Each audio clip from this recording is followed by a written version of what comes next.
अस्सलाम वालेकुम। कभी कभी ऐसा भी होता है कि हमारे पास टैलेंट होता है, बहुत सारी डिग्रियां होती हैं, हम हाईली एजुकेटेड क्वालिफाइड होते हैं, उसके बाद भी हमें जॉब नहीं मिलती। कहते हैं ना, हम बेरोजगार रहते हैं। ये चीज़ बहुत प्रिवेलेंट है, स्पेशली जिस स्टेट से मैं बिलोंग करता हूँ। देखिए, आजकल के ज़माने में जब हम कहते हैं कि world is global village, every every thing is interconnected, तो ये मैटर नहीं करता आप कहाँ काम करते हो। देखिए, समटाइम्स हमारी अपनी जिद होती है, जैसे कि मैं हाईली क्वालिफाइड हूँ, अब मैं जॉब के लिए अप्लाई कर रहा हूँ, बट मुझे जॉब नहीं मिल रही। फ्रस्ट्रेशन आ जाती है इंसान को। अल्टीमेटली इंसान अपने आप को कोसता है, ऊपर वाले तक बात आती है, ऊपर वाले पे यकीन उठ जाता है, यार इतना पढ़ने के बाद भी आई एम नॉट अर्निंग। तो इसमें कभी हम खुद भी रेस्पॉन्सिबल होते हैं, बिकॉज हमारा जो लाइफ का पर्सपेक्टिव होता है ना, वो टनल विजन होता है, बहुत लिमिटेड होता है। हम वो दूर दराज हमारी नजर नहीं होती। देखिए, इफ यू आर एजुकेटेड, इसका मतलब ये नहीं है कि जहाँ पे आप बॉर्न, जहाँ पे आपकी पैदाइश हुई है, कि वहीं पे आपको सब कुछ मिले। समटाइम्स इंसान की अपनी गलतियों की वजह से वो बहुत पीछे रहता है।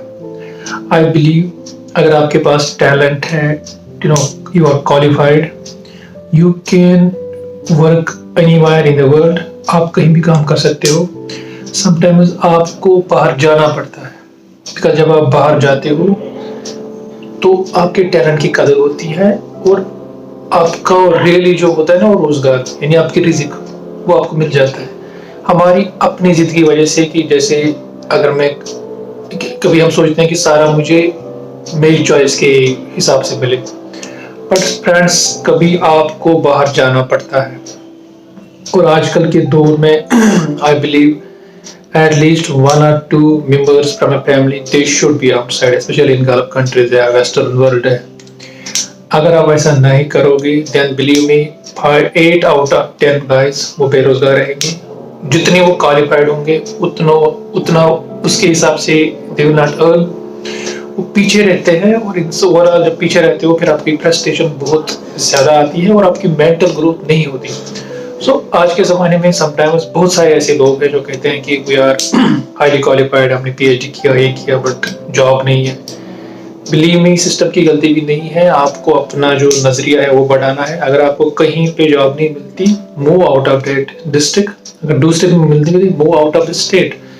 अगर आपको कंट्री में भी जॉब नहीं मिलती, move out of the country. ये आपको इसका पैरामीटर है ना, ये बढ़ाना पड़ेगा, बिकॉज दुनिया में रिज़्क जो है वो अल्लाह ने फैला के रखी है, and then it is up to you, आपको जाना पड़ेगा वो रिज़्क कमाने के लिए। फ्रेंड्स, बहुत सारे ऐसे भी लोग हैं जो कहते हैं कि पीएचडी किया है बट नौकरी नहीं मिलती, इसलिए बेरोजगार है। बिलीव मी, इंसान हमेशा अपने लिए खुद रिस्पॉन्सिबल होता है। पढ़ने का मतलब, डिग्रियां करने का मतलब ये नहीं है कि आपको जॉब ही मिलेगी। हम पढ़ते, जब तक हम ये सोचेंगे कि हम पढ़ाई जॉब के लिए कर रहे हैं, हम कभी कामयाब नहीं होंगे। समटाइम्स बहुत सारे लोग हैं जो हाईली क्वालिफाइड है, but they are doing business. छोटा सा बिजनेस स्टार्ट किया, अल्टीमेटली डेट ग्रोज एक्सपोनेंशियली। अपना नजरिया जो है, इंसान को माइंड सेट चेंज करने की जरूरत है। अगर आप क्वालिफाइड है, आपको कहीं जॉब नहीं मिलती, या आपको जो डिजायर्ड आप पोजिशन कहीं पे अचीव करना चाहते हैं, pure professional, believe me, then you have to move outside. And to move outside आज के ज़माने में बहुत important, specially one member from a family should move outside. उससे आपकी प्रोफेशनल ग्रोथ बहुत ज़्यादा हो जाएगी, एंड अल्टीमेटली फ्रस्ट्रेशन कम हो जाती है। Thank you very much. This was something about qualifications, और something about क्या हम पढ़ाई सिर्फ नौकरी करने के लिए करते हैं।